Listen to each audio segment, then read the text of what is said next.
Bonjour mes chers élèves, j'espère que vous allez bien. Alors me voilà de retour aujourd'hui avec une nouvelle leçon d'orthographe. Notre leçon est intitulée « Les noms composés ». Vous devez bien concentrer pour que vous puissiez mieux comprendre la leçon ou bien de quoi s'agit-il en général, parce que c'est une leçon très importante. C'est bon, vous êtes prêts? On commence? Voilà, maintenant essayez de lire s'il vous plaît ce petit paragraphe. Et après, je vais poser des questions pour entamer votre compréhension, comme d'habitude.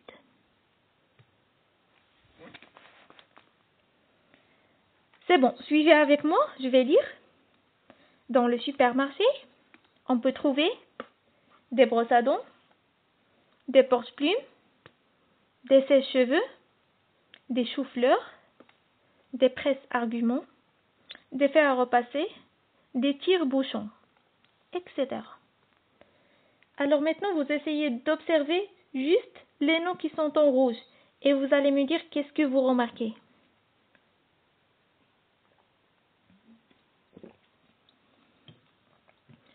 Alors, on peut dire qu'il y a toujours 2 ou bien 3 mots. Et on peut trouver parfois entre ces 2 mots-là une préposition et parfois on peut trouver un trait d'union. Et parfois, il n'y a rien. Ok? Alors, ce sont les noms composés. C'est bon. D'après vous, qu'est-ce que vous pouvez me dire comme définition des noms composés? Ou bien d'après ce que vous avez vu tout à l'heure? Alors, ce sont des noms formés de 2 ou bien 3 mots, reliés au nom par un trait d'union. C'est ça ce que je suis en train de dire tout à l'heure, tout simplement. D'après vos remarques, vous allez construire la règle. Alors maintenant, passons à autre chose. Vous essayez d'identifier la nature grammaticale de chaque mot. Comment ça? Par exemple, le premier nom, brosse à dents. Ici, vous allez me dire par exemple brosse, est-ce que c'est un nom, ou bien adjectif, ou bien préposition, ou bien ainsi de suite. Et aussi à, et aussi dents. Parce que c'est très important de savoir la classe grammaticale de chaque nom. Parce que grâce à la classe grammaticale, vous allez former le pluriel des noms composés. Alors brosse, tout simplement, c'est un nom. On dit une brosse comme ça. À, c'est une préposition. Et donc, aussi, c'est un nom. Par contre, passons au deuxième mot. Porte-plume. Porte-plume, ça veut dire, ça vient du verbe porter. Et plume, c'est un nom. Des sèche-cheveux. Aussi la même chose, parfois je dis, ou plutôt je sèche mes cheveux. Alors dans ce cas-là, sèche, c'est le verbe sécher plus cheveux, un nom.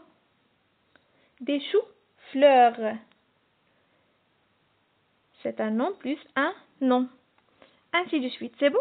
Alors l'essentiel ou bien le plus important dans cette leçon-là, et surtout dans la première partie, vous devez connaître ou bien vous devez savoir c'est quoi un nom composé et après, quelle est la classe grammaticale de chaque mot, bien identifier la nature.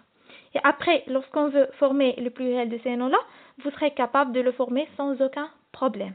Ok?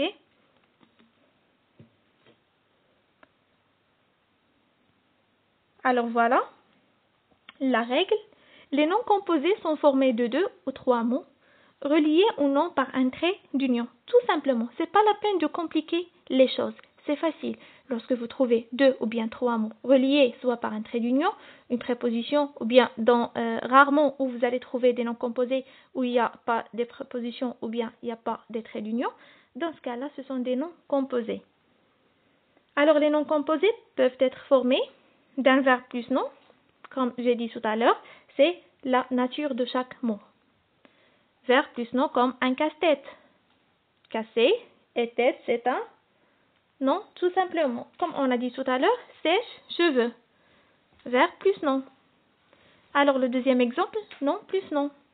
Poisson, chat. Alors poisson c'est un nom et chat c'est un nom. Ce ne sont pas des verbes, ce ne sont pas des adjectifs, ainsi de suite. C'est déjà clair.